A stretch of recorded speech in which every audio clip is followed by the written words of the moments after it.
Hey everybody, welcome to another deep dive. Today we're gonna delve into a book that's, well, a little bit dark, a little bit wicked, but completely fascinating. Yeah. We're talking The 48 Laws of Power Ooh. by Robert Greene and Joost Elfers. Right. And before you start picturing like evil geniuses stroking cats in dimly lit rooms, Right. hold on. Uh-huh. This isn't about becoming some Machiavellian mastermind. It's about understanding the unspoken rules of a game we're all playing, whether we realize it or not. Yes. The game of power. Yeah, and it's funny how we think of power as something very obvious. Right. Right. Like Armies, us. elections, big corporate takeovers. Yeah. But the truth is, so much of it plays out in the subtlest ways. Okay, so unpack this for me. What do you mean? I mean, think of those tiny nudges that shift perception, that make people see things your way, even when they don't realize they're being influenced. Okay. That's the kind of power we're talking about. Those almost invisible levers that are constantly at work in our lives, from the office to our relationships, even in our own heads. So it's not about being manipulative, it's about being aware. Exactly. It's like suddenly being able to see the matrix. Right. Once you understand the rules of the game, you can choose how to play. And speaking of understanding the rules, Greene, with his background in classical studies, he's definitely the guy to break it down for us. And then you've got Elfers. He's known for making these complex ideas really engaging and even visually playful, right? Yes. So it's not some dry textbook, it's Yeah. going to be a fun one. It's more like they've taken this treasure trove of historical stories. Mm-hmm.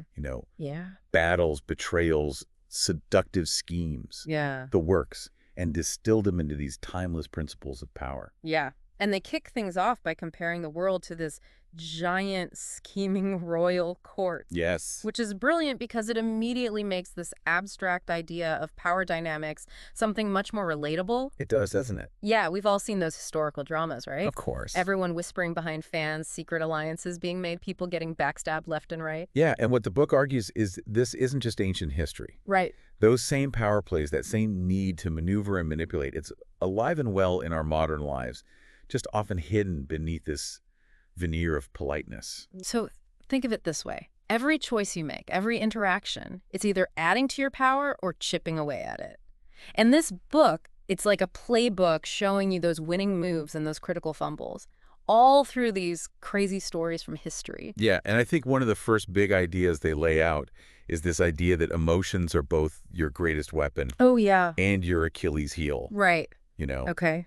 And they talk about how anger, as satisfying as it can feel in the moment, it's like kryptonite to your power. Why is that? Because it clouds it.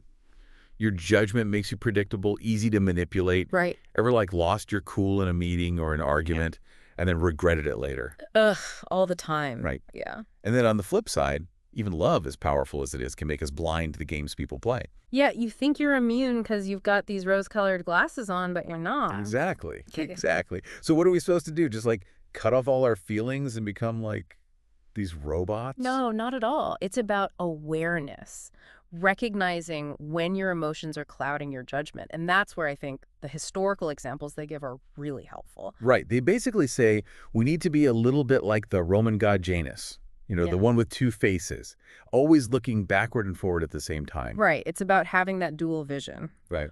analyzing the past, learning from your mistakes, Right. but also anticipating the consequences of your actions, like a chess player thinking 10 moves ahead. Okay. So we've got the world as a court, emotions as both weapons and weaknesses, Right. and the need to be a bit of a historian and a fortune teller all at once. All at once. That's a great way to put it. Yeah.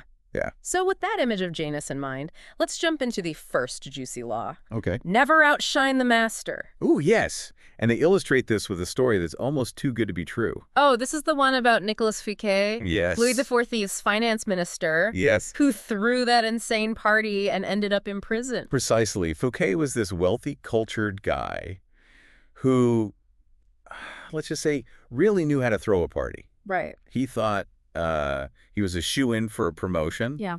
So he decides to impress the king by inviting him to his newly built Chateau Vaux-le-Vicomte. We're talking Molière fireworks gardens that would make Versailles blush. The guy spared no expense. And he thought he was flattering the king, Right. showing his loyalty, his good taste. Exactly. Yeah. But see, here's where things went sideways. Louis XIV, the Sun King, was notoriously insecure. like obsessed with his image and his grandeur. Fouquet, without even realizing it, completely stole the show. So it's like he accidentally upstaged the king at his own party? Imagine being Louis XIV, the Sun King. Yeah. Used to everyone bowing and scraping. Right. And then Fouquet throws this lavish party thinking he's doing Louis a favor, but it's like he accidentally stole the spotlight. Yeah. Huge mistake. Yeah. The king was supposedly so enraged by Fouquet's audacity that he threw him in prison soon after and confiscated his beautiful chateau. Talk about a buzzkill. Right. And the thing is, Greene and Elfers aren't saying never throw a good party. The real lesson here is about understanding the psychology of the master. In this case, a king with a fragile ego. Fouquet's fatal flaw was making Louis XIV feel less powerful. Okay, but that's a king. What about us regular folks? Surely we don't have to worry about outshining our bosses with like a killer potluck dish or something. Maybe not a potluck, but the principle holds true in any hierarchy. Whether it's your boss, a mentor, a client, even a friend you admire. People have egos. And when you make them feel insecure, threatened, even unintentionally, it can trigger a backlash. So it's not just about being impressive, it's about being strategically impressive. Right. Making your boss, your mentor, whoever it is, look good in the process. Exactly. And the book offers a brilliant contrasting example, Galileo. When he discovered the moons of Jupiter, he very cleverly dedicated his discovery to the Medici family, who ruled Florence at the time. Oh, right. The Medicis. They use Jupiter as their symbol, this link to cosmic power. Exactly. Galileo understood that connection. He framed his discovery as a tribute to their greatness, even suggesting that the number of moons aligned with the number of Medici sons. Wow, talk about playing the game. Right. He didn't just present a scientific finding, he presented a cosmic validation of their power. And it worked. The Medicis were thrilled, showered him with patronage, and even made him their official court philosopher. Okay, that is brilliant. So law 1, don't outshine the master. Instead, find ways to make them shine even brighter. What's next? Law 2 takes us into even trickier territory. The world of friends and enemies is called. Never put too much trust in friends. Learn how to use enemies. Okay, that title alone is a whole mood. And I think I know the story they used to illustrate this one. Okay. Emperor Michael III of Byzantium Yes. and his best friend Basilius. Ah, yes. The classic tale of betrayal. Yeah. Michael the Emperor basically plucked Basilius from obscurity. He was a former stable boy, and showered him with favors, money, titles, you name it. And Basilius repaid him by orchestrating his murder. It's brutal, but that's exactly what happened. Michael genuinely thought he was creating this unbreakable bond of loyalty. He even appointed Basilius as his chief advisor, even though others were, let's be honest, far more qualified. And that's the trap, right? The book argues that excessive favors can actually breed resentment, not gratitude. Like the recipient feels constantly indebted, maybe even a little inferior. It's counterintuitive. Right. You'd think showering someone with gifts and praise would make them love you. Right. But sometimes it backfires. It creates this weird debt, this feeling of, I can never repay this. And that can breed resentment, even if it's subconscious. And that seems to be what happened with Basilius. Yeah. He started to feel entitled, convinced that he deserved all this good fortune. And then he started whispering poison in Michael's ear about potential enemies, including Michael's own uncle, Bardas. And it's a slippery slope from there. Basilius ends up convincing Michael to allow him to murder Bardas. He takes over his position, and then to secure his own power, he has Michael assassinated. It's like that saying, keep your friends close and your enemies closer. Except in this case, your friend becomes your enemy. It's a stark reminder that power dynamics can warp even the strongest bonds. So if too much trust in friends is dangerous, what's the play with enemies? Well, the book offers a fascinating contrast with another emperor, Emperor Sung of China, who took a totally different approach. He strategically neutralized potential enemies by turning them into allies. Okay, how did that work? Did he, like, buy them flowers and write them apology notes? He was actually even more strategic than that. Okay. He pardoned rebels who had plotted against him. He showed them evidence of their own conspiracies. And then he gave them positions of power and responsibility. Whoa, why would he do that? Seems risky. Because he understood human psychology. A pardoned enemy, someone who knows you could have crushed them, but chose mercy instead. That person is often a fiercely loyal supporter. They have everything to prove and are less likely to take your kindness for granted. Okay, so Law 2 is basically a crash course in relationship management. Be wary of excessive favors, be strategic about who you trust, and maybe keep an eye on those enemies. You never know when they might become your most valuable allies.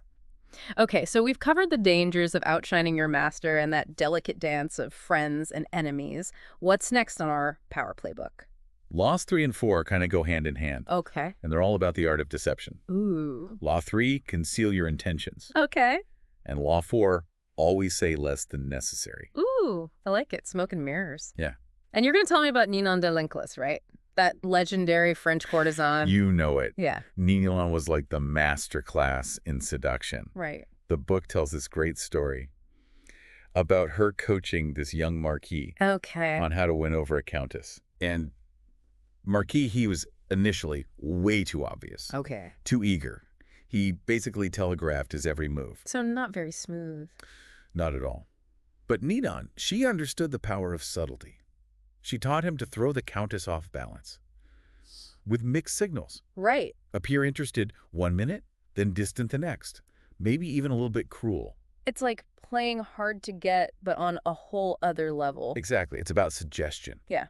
About playing on the target's own desire to figure you out. Have you ever noticed, like, a little mystery is always more intriguing Oh, absolutely. than something that's just, like, spelled out for you? Yeah. Our brains crave that puzzle, that Mhm. need to fill in the blanks. Right. And that's what these masters of deception like Ninon, they get that. And it's not just in romance, right? No. Because the book also talks about Otto von Bismarck, the Prussian statesman. Yeah, Bismarck was playing 4D chess Okay. with his political rivals. Right. He was a staunch supporter of Prussian power, Okay. and he actually ended up advocating for war with Austria later in his career. Okay. But in this particular speech, Yeah. he pretended to oppose the war, praising Austria, warning against rash action. And everyone bought it. Hook, line, and sinker. Wow. They thought he'd had a change of heart. Yeah. But here's the thing. The king, who actually did want peace at the time, he was incredibly impressed by Bismarck's apparent sincerity. And he ended up promoting Bismarck to a cabinet position. Wow. Talk about a power move. Uh, So Bismarck used deception to advance his own agenda, even though it meant pretending to support something he actually opposed, which is kind of ruthless when you think about it. It's definitely strategic. Yeah. And it highlights the power of concealing your true intentions Yeah. until the time is right. Which brings us to law number 4.